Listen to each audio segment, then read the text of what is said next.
M Kumar mathematics classes.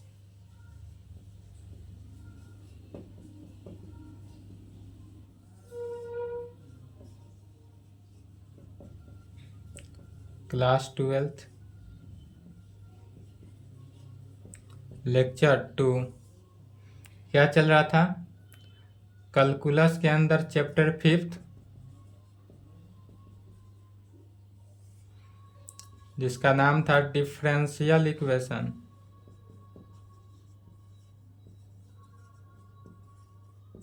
यही चल रहा था, डिफरेंशियल इक्वेशन। तो डिफरेंशियल इक्वेशन में ऑर्डर एंड डिग्री हमने बता दिया था। ऑर्डर एंड डिग्री समझने में कोई दिक्कत नहीं हुआ होगा। वेरिएबल फंक्शन, इन वेरिएबल सब function, dependent variable, independent variable बता दिए थे। अब देखना है method of solution. Differential equation में सिर्फ इतना ही है, मेथड ऑफ सॉल्यूशन मैंने डिफरेंशियल इक्वेशन को किस किस मेथड से सॉल्व किया जा सकता है। तो कहेंगे मेथड ऑफ सॉल्यूशन, टॉपिक डालना है मेथड ऑफ सॉल्यूशन। देखिए, डिफरेंशियल इक्वेशन को सॉल्व करने की बहुत सारी विधियां हैं।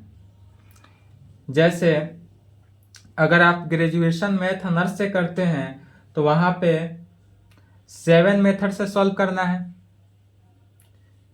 पुनः 7 मेथड से सॉल्व करेंगे। जब एमएससी करेंगे तो उसमें अलग मेथड, जितना आगे आप पीएचडी करेंगे अदर मेथड बढ़ते जाएगा। और डिफरेंशियल इक्वेशन को सॉल्व करने के बहुत सारी मेथड है, ठीक है। उसमें से आपको 12th क्लास में जितना पढ़ना है, तो 12th क्लास में 3 मेथड पढ़ना है। 12th क्लास में टोटल कितने पढ़ना है? 3 मेथड्स। पहला मेथड हो गया separation of variable, separation of variable method हुआ। दूसरा हो जाएगा homogeneous differential equation, homogeneous differential equation. And तीसरा हो गया linear differential equation. 12th class में यही 3 मेथड से सॉल्व करना है। इसके आगे जितने भी मेथड है सभी को ग्रेजुएशन में पढ़ना है। अगर ग्रेजुएशन मैथ ऑनर्स से करते हैं तो यहाँ पर नहीं पढ़ना है। वहाँ पे सेपरेशन वेरिएबल हुआ, वहाँ पर रिडक्शन इनटू सेपरेशन, होमोजीनियस तो पढ़ना ही है। पुनः नॉन होमोजीनियस भी पढ़ेंगे, लीनियर डिफरेंशियल इक्वेशन पढ़ेंगे, reduction into linear differential equation पढ़ेंगे, एग्जैक्ट पढ़ेंगे, बहुत सारे पढ़ेंगे। तो यहाँ पर 3 ही पढ़ना है, separation variable, homogeneous differential equation and linear differential equation. तो इसमें पहला देखते हैं separation variable. Separation variable function को कैसे सॉल्व करेंगे? पहला separation of variable. Separation of variable में कोई भी फंक्शन दिया हुआ रहेगा, सेपरेट करना है। जब दो डिफरेंशियल इक्वेशन दिया रहेगा, ठीक है, उस डिफरेंशियल इक्वेशन को सेपरेट करके उसको सॉल्व करना है। जैसे वर्किंग रूल कैसे काम करना है उसको देखेंगे। सेपरेशन वेरिएबल के लिए वर्किंग रूल देखेंगे। सर्वप्रथम मान लेंगे कि एक डिफरेंशियल इक्वेशन है। पहला नंबर में क्या कहेंगे? We consider the differential equation. We consider the differential equation. हम मान लेते हैं कि हमारे पास एक डिफरेंशियल इक्वेशन है, किसमें? M d x plus n d y is equal to 0 में। मान लिए यह जो m है, या डायरेक्ट इस तरह मान सकते हैं x y d x plus x y, या m ही मान लेते हैं, उस तरह से ज़्यादा समझ में नहीं आएगा। तो m d x plus n d y is equal to 0। Where जहाँ m जो होगा m एंड n, वेयर कहेंगे m and n are function of x and y। जहाँ m और n जो है वह function of x and y का होगा। सबसे पहले m dx plus n dy is equal to 0 के टर्म में डिफरेंशियल इक्वेशन दिया रहेगा आपके पास।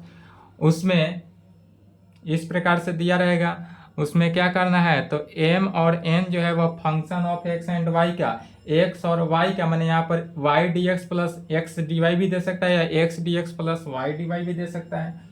इस प्रकार से दिया रहेगा। तब देने के बाद दूसरा नंबर में दूसरा वर्किंग रूल क्या करना है, we write this differential equation, we write this differential equation the, क्या कहेंगे, वी राइट दिस डिफरेंशियल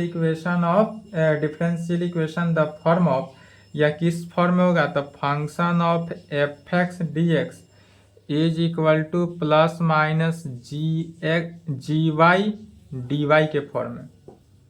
इस फॉर्म में लेना है।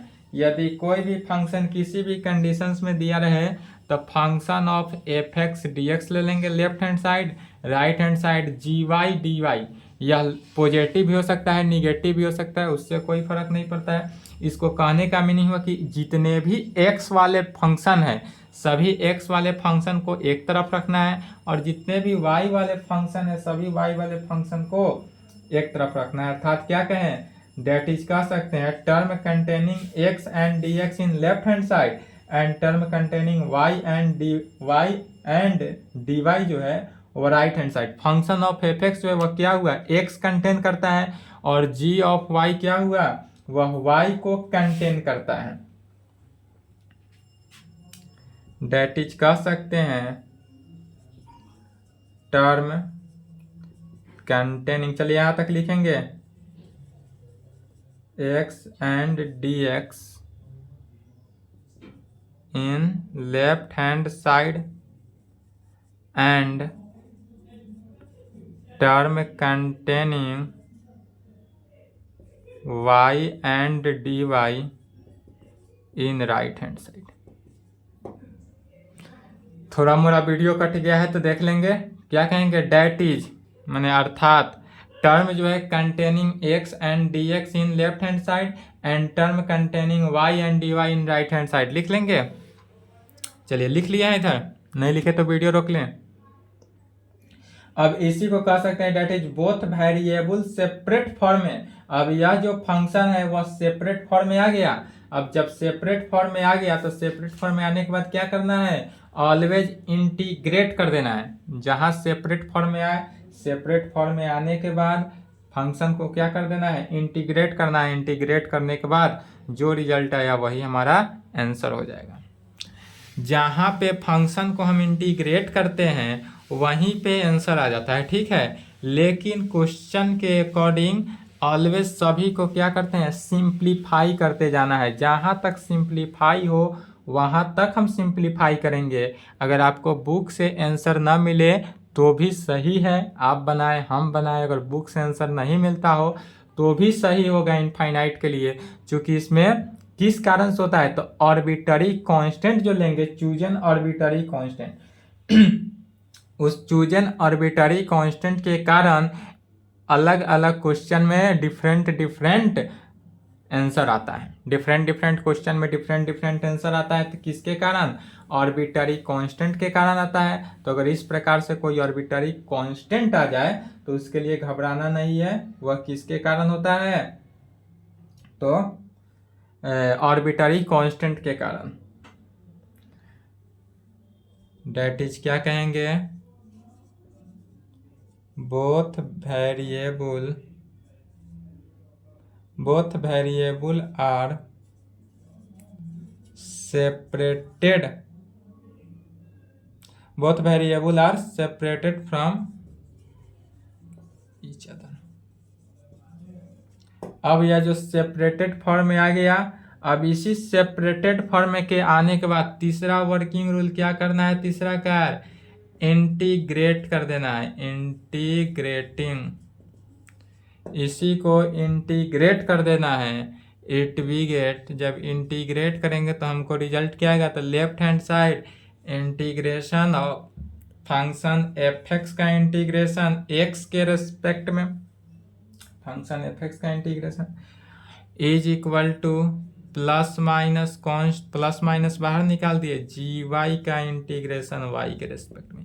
इसी को इंटीग्रेट करना है, इंटीग्रेट करने के बाद जो वैल्यू आया वही अब प्लस सी हो जाएगा, जो वैल्यू आया वही आंसर हो जाता है। इंटीग्रेट किए और इंटीग्रेट करने के बाद जो वैल्यू आया वही हमारा क्या हुआ, आंसर हो गया। सी के बारे में तो इंटीग्रेशन से ही पढ़ते आ रहे हैं। सी क्या है, इंटीग्रल कांस्टेंट है, ऑर्बिटरी कांस्टेंट तो कहेंगे where c is the integral constant. Integral constant कहे या आर्बिटरी कांस्टेंट कहे सेम बात है। Arbitrary constant which is the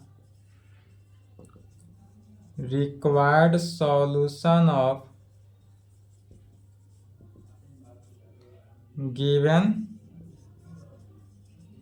differential equation। क्या कहेंगे, वेयर जहाँ c is the integral constant which is the required solution of the given differential equation. यह जो गिवन डिफरेंशियल इक्वेशन होगा, इसी डिफरेंशियल इक्वेशन का ऑर्बिटरी कांस्टेंट का है या इंटीग्रल कांस्टेंट जो है वह क्या है, c है। अब c जो है क्या क्या ले सकते हैं, तो c जैसे क्वेश्चन में रहेगा, क्वेश्चन के अकॉर्डिंग यदि सभी लॉग के फॉर्म में आए तो c भी लॉग के फॉर्म में लिखेंगे, सभी ट्रिगोनोमेट्रिक फंक्शन में आए तो ट्रिगोनोमेट्रिक फंक्शन में लिखेंगे, इनवर्स के फंक्शन में आए तो इनवर्स फंक्शन में लिखेंगे, जो मन हो वह ले सकते हैं। और इसी आर्बिटरी कांस्टेंट के कारण क्या होता है, हमारा वैल्यू चेंज होते रहता है और डिफरेंट डिफरेंट आंसर आते रहता है। जितना बार आर्बिटरी कांस्टेंट को चूज करेंगे उतना बार आंसर आएगा।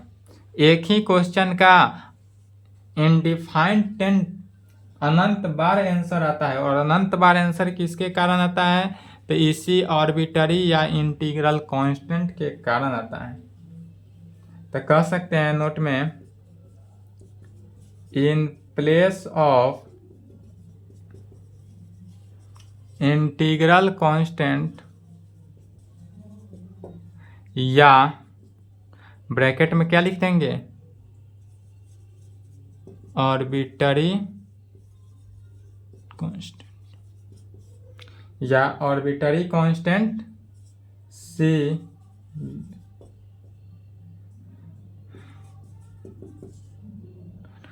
किस प्रकार आर्बिटरी कांस्टेंट को लिख सकते हैं, लॉग सी भी लिख सकते हैं, लॉग के भी लिख सकते हैं, माइनस लॉग ऑफ के भी लिख सकते हैं, tan x भी tan के भी लिख सकते हैं, tan इनवर्स के भी लिख सकते हैं, साइन इनवर्स के भी लिख सकते हैं, साइन इनवर्स सी भी लिख सकते हैं, डायरेक्ट कोई फंक्शन ए भी लिख सकते हैं, सी भी लिख सकते हैं अधिकतर, etc एंड सो बहुत बार। जितना बार हम आर्बिटरी कांस्टेंट को चेंज करेंगे उतना बार हमको क्या होगा, चेंज होते जाएगा आंसर। चलिए यहाँ तक लिखे। इसके बाद दूसरा नंबर देखते हैं, होमोजीनियस डिफरेंशियल इक्वेशन।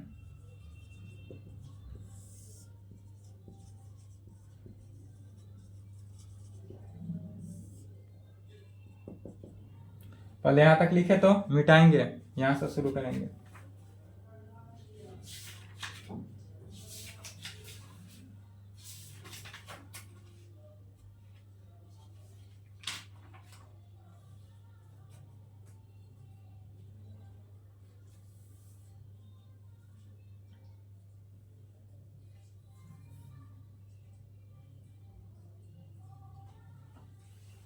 चलिए लिख लिए।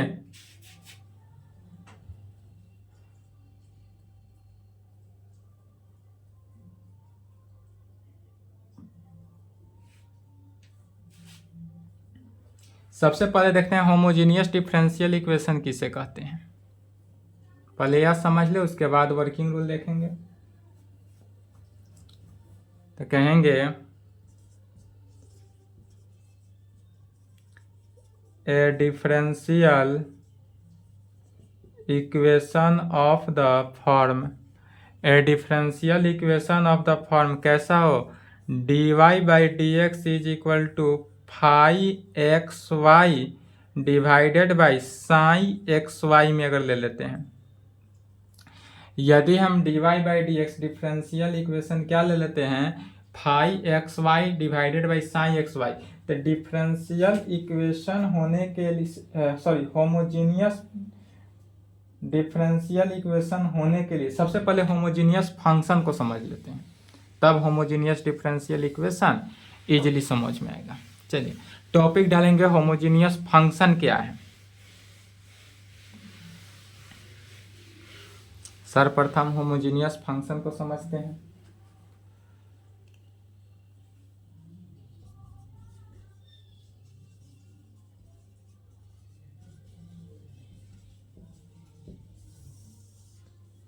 होमोजीनियस फंक्शन,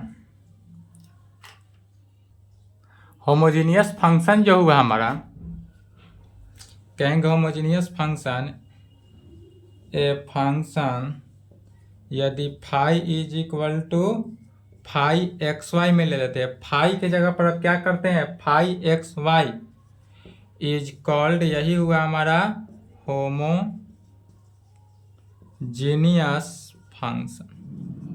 होमोजीनियस फंक्शन किसे कहेंगे, तो a function phi is equal to phi of x y is called homogeneous function of degree, जिसका डिग्री जो होगा n, यदि of degree n in x and y में, यदि इसका degree n in x and y में ले लेते हैं, इफ कब, यदि sum of powers of x and y in each term is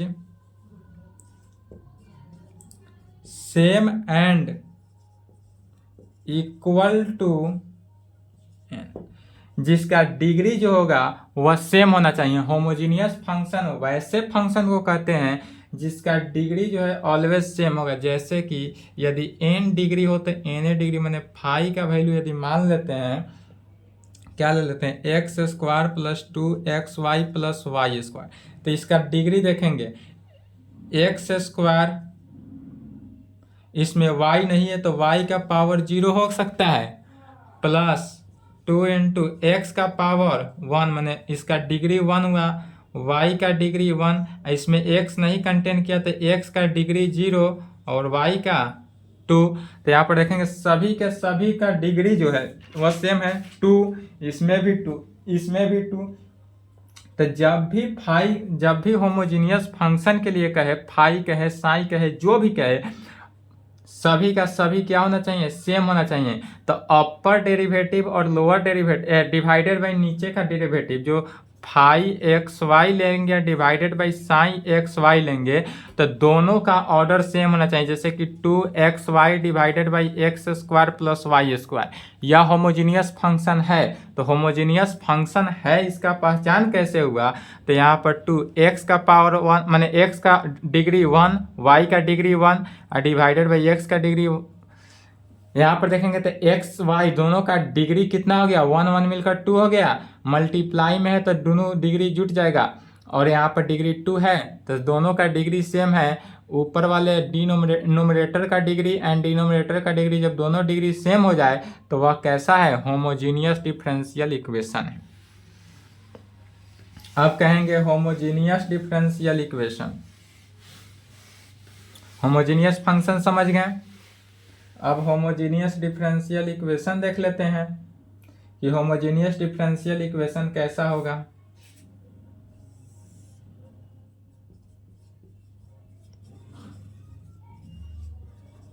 homogeneous differential equation, homogeneous differential equation किसे कहेंगे, तो ये differential equation, a differential equation of the form, a differential equation of the form किस form में होना चाहिए, d y by d x is equal to five x y divided by sine x y में यदि हमारा differential equation five x y divided by sine x y में हो, अर्थात जब इसी को हम क्रॉस मल्टीप्लीकेशन करते हैं तो five x y into d x, five x y into d x is equal to plus minus sine x y into d y में होगा इज इक्वल टू 0।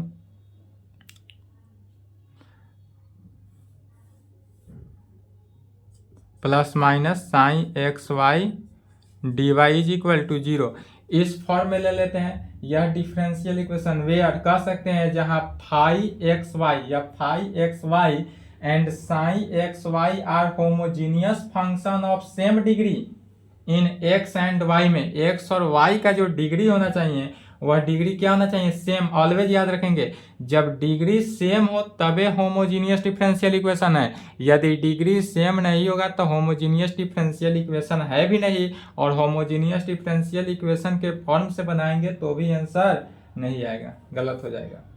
कहेंगे वेयर जहां five x y and sine x y, five x y and sine x y are homogeneous function of same degree, जिसका degree क्या होना चाहिए, same हो, इन x and y में, जिसका डिग्री सेम हो, कहाँ पे सेम होना चाहिए, तो एक्स एंड वाई, उसी को कहेंगे is called homogeneous differential equation. और वही क्या हो जाएगा, होमोजीनियस डिफरेंशियल इक्वेशन। जैसे कि होमोजीनियस डिफरेंशियल इक्वेशन का एग्जांपल ले लेते हैं।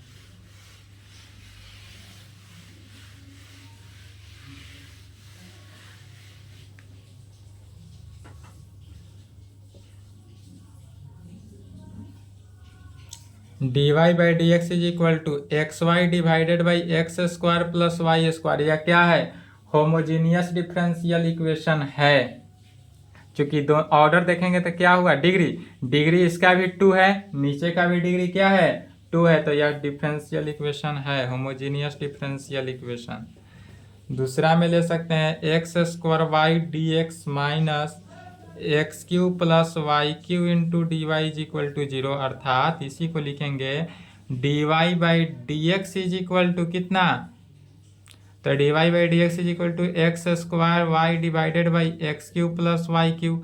यहाँ पर भी देखेंगे डिग्री क्या है, एक्स स्क्वायर का 2 और वाई का 1, 2 1 3, डिग्री अपर भी 3 लोअर भी 3, दोनों सेम है।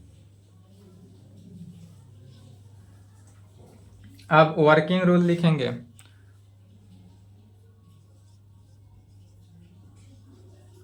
वर्किंग रूल टू सॉल्व, किसको सॉल्व करना है, to solve homogeneous differential equation. Working rule to solve homogeneous differential equation. Homogeneous differential equation को कैसे सॉल्व करेंगे यह समझना है। पहला वर्किंग रूल में होमोजीनियस डिफरेंशियल इक्वेशन को मान लेते हैं, लिखेंगे we first write given differential equation in the form of, जो डिफरेंशियल इक्वेशन क्वेश्चन में दिया रहे उसको डिफरेंशियल इक्वेशन को किस फॉर्म में लिखना है, तो d y by d x is equal to five x y divided by sine x y के फॉर्म में लिख लेना है। जब भी डिफरेंशियल इक्वेशन दिया रहे उस डिफरेंशियल इक्वेशन को d y by d x is equal to five x y divided by sine x y में लिखना है, वेयर जहां five x y and sine x y are homogeneous function होनी चाहिए of same degree in x and y में, जिसका degree क्या होना चाहिए, सेम होना चाहिए। यदि डिफरेंट डिग्री लेकर चलेंगे तो इसका रिजल्ट नहीं निकलेगा।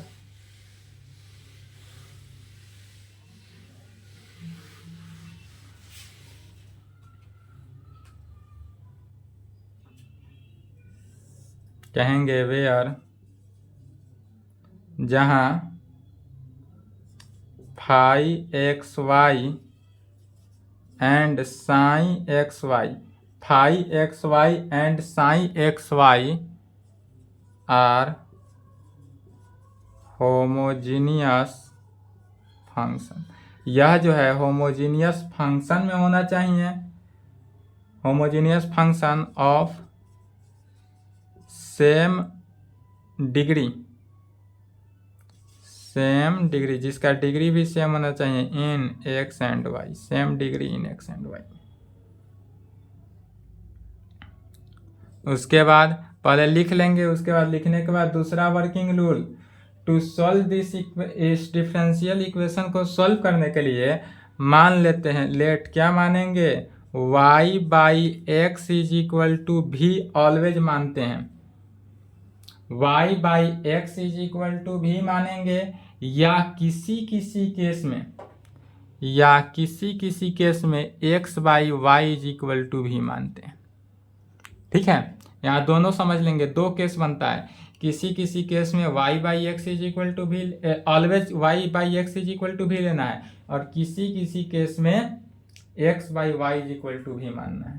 तो जब y बराबर इतना, तो यहाँ से किसका वैल्यू निकालना है, y इज इक्वल टू कितना निकलेगा, vx, y का वैल्यू vx निकल गया, और इस केस में y नहीं, अब यहाँ से x का वैल्यू निकालते हैं vy, और इस केस में लेकर चलेंगे तो vy निकल जाएगा।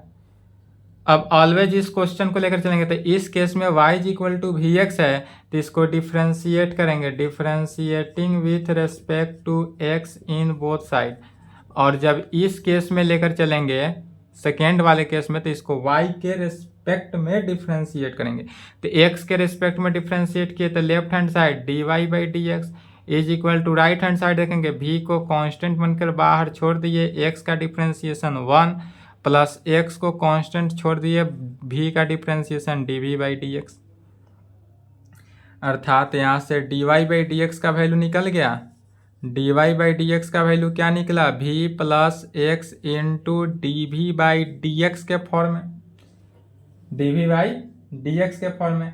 इसलिए अब इस जो इक्वेशन आया, we put this values of dy by d x and y is equal to vx in above equation first में, in above equation first becomes,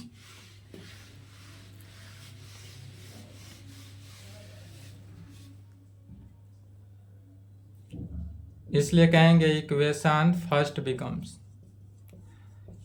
equation first से जब आएंगे तो इक्वेशन फर्स्ट में क्या हो गया, left hand side dy by d x, तो dy बाई डी एक्स के जगह पर इस पूरे वैल्यू को रखना है, क्या v plus x into d v by d x is equal to five into x है, y की जगह पर क्या रखना है, vx, अब जहाँ y है वहाँ पर vx रखेंगे, तो five into x into v x divided by sine into x into v x, x के जगह पर क्या, y के जगह पर क्या करना है, vx, and dy by d x के जगह पर किस वैल्यू को रखना है, v plus x into d v by d x, always यही काम करना है ऑल क्वेश्चन में। उसके बाद लेफ्ट के v को राइट में भेज देना है, पहले v plus x into d v by d x is equal to, अब यहाँ पर देखेंगे x कॉमन हो जाएगा, ऊपर से नीचे से भी x कॉमन हो जाएगा, और दोनों x कॉमन होने के बाद क्या बचे, कट कैंसिल हो गया, तो ऊपर जो फंक्शन ध्यान से समझे कि x कॉमन हो जाएगा, x कॉमन होने के बाद कैंसिल होगा, तो ऊपर जो फंक्शन बचा वह सिर्फ और सिर्फ v का और कांस्टेंट का फंक्शन बचेगा, और नीचे का भी फंक्शन v और कांस्टेंट का फंक्शन बचेगा।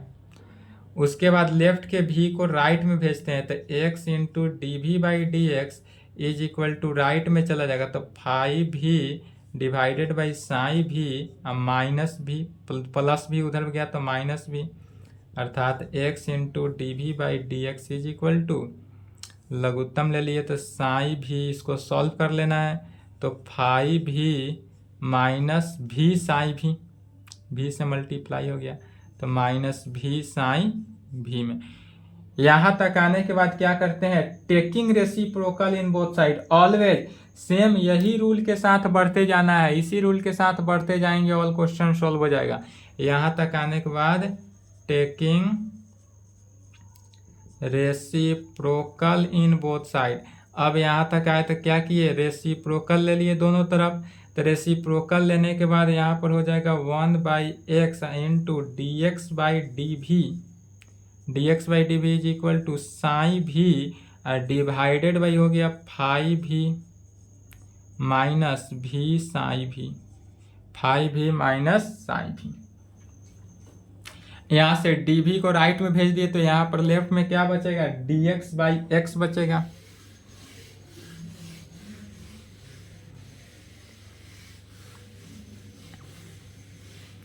लेफ्ट हैंड साइड क्या बचा, d x by x is equal to psi v divided by phi v minus v psi भी माइनस भी साई भी इन टू डी भी। यह जो भी था लेफ्ट के राइट में भेज दिए। अब यहाँ पर सेपरेट हो गया, यह सेपरेट हुआ तो D x by x, left में एक्स वाला टर्म, राइट में सभी भी वाला टर्म। यहाँ तक आने के बाद इसी फंक्शन को इंटीग्रेट कर देना है, इंटीग्रेट कर देना है। जब इंटीग्रेट किए तो left hand side always log x ही आएगा, हर क्वेश्चन में log x आएगा, और राइट हैंड साइड डिफरेंट आएगा। राइट हैंड साइड क्या होगा, डिफरेंट होगा। राइट हैंड साइड वाले फंक्शन को क्या करना है, सोल्व कर देना है, इंटीग्रेट कर देना है, और इसी को इंटीग्रेट करेंगे, और इंटीग्रेट करने के बाद जो रिजल्ट आएगा वही हमारा आंसर हो जाएगा। तो चलिए इस प्रकार से होमोजीनियस डिफरेंशियल इक्वेशन को सोल्व कर लेंगे। यहाँ तक कंप्लीट करें, आज की क्लास को यहीं पे समापन करते हैं। इसके आगे एक और टाइप है, और वह क्या है, linear differential equation.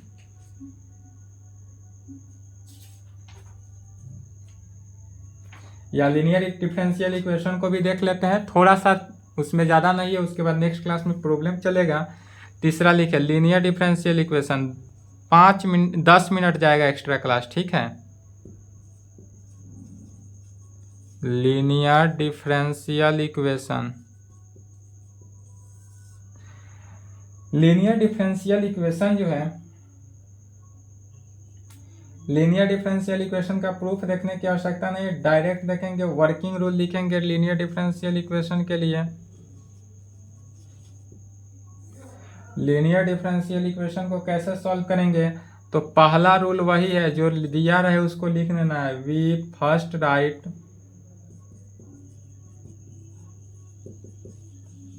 given equation in the form of, linear differential equation का फॉर्म जो होगा वह dy by d x plus P y is equal to Q के फॉर्म में। लीनियर डिफरेंशियल इक्वेशन का फॉर्म क्या होगा, dy by d x plus P y is equal to Q के केस में। इसमें भी एक अपवाद है, एक एक क्वेश्चन है जिसमें आएगा dx by d y plus P x is equal to Q के फॉर्म में। अब यहाँ पर कहेंगे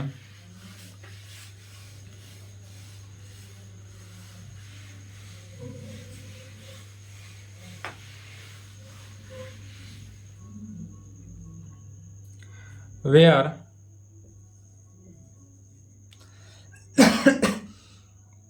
जहाँ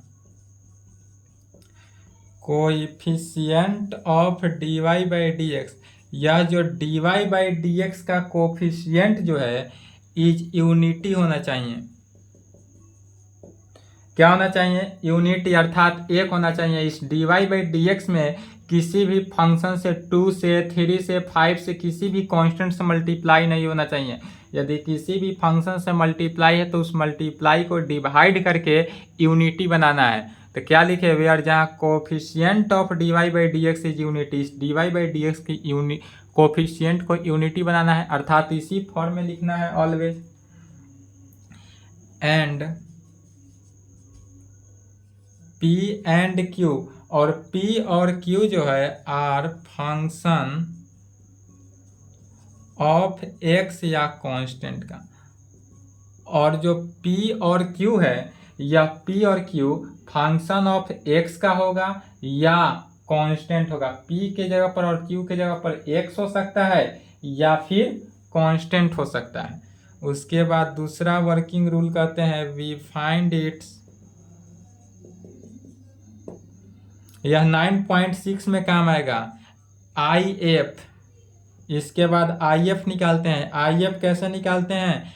IF निकालने का फॉर्मूला हुआ e का पावर p dx, e का पावर p dx, क्योंकि p जो है x होगा या कोफिशिएंट होगा वे, और IF का फुल फॉर्म हुआ IF is equal to integrating factor. IF जो हुआ इंटीग्रेटिंग फैक्टर हुआ IF। तो IF इंटीग्रेटिंग फैक्टर निकालते हैं। इंटीग्रेटिंग फैक्टर कैसे निकालते हैं? तो e का पावर ऑलवेज लिखेंगे, e का power integration of p dx में, इंटीग्रेशन ऑफ e का पावर p dx। अब जब p dx निकालते हैं तो इसके बाद तीसरा नंबर रिजल्ट लिख लेंगे direct, y into IF, y को IF से मल्टीप्लाई करना है। इसके बाद integrating of q into IF into dx plus c, यही रिजल्ट हुआ। इसी रिजल्ट के सहायते ऑल क्वेश्चन सॉल्व होता है, और यहीं पे आपका लीनियर डिफरेंशियल इक्वेशन भी क्या हो जाएगा? सॉल्व हो जाएगा। तो लीनियर डिफरेंशियल इक्वेशन सॉल्व करने का फॉर्मूला क्या हुआ? y इंटू IF, IF क्या है? इंटीग्रेटिंग फैक्टर है। IF जो है वह इंटीग्रेटिंग फैक्टर है, IF plus c, IF is equal to Q। अब यह जो Q है, यह दिया हुआ Q है, सभी गिवन रहेगा। चलिए यहाँ तक कंप्लीट करें।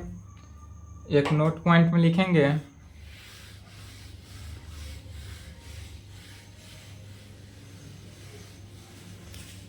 थोड़ा सा और, ज़्यादा लॉन्ग क्वेश्चन नहीं जाएगा, मुश्किल से 40 मिनट का भी वीडियो नहीं बनेगा या 40 मिनट का जाएगा।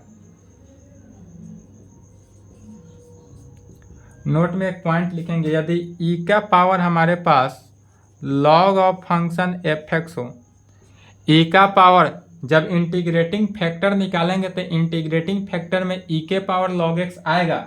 तो जब e का power log function of fx में आएगा तो इसको डायरेक्ट क्या लिखना है? Function of fx।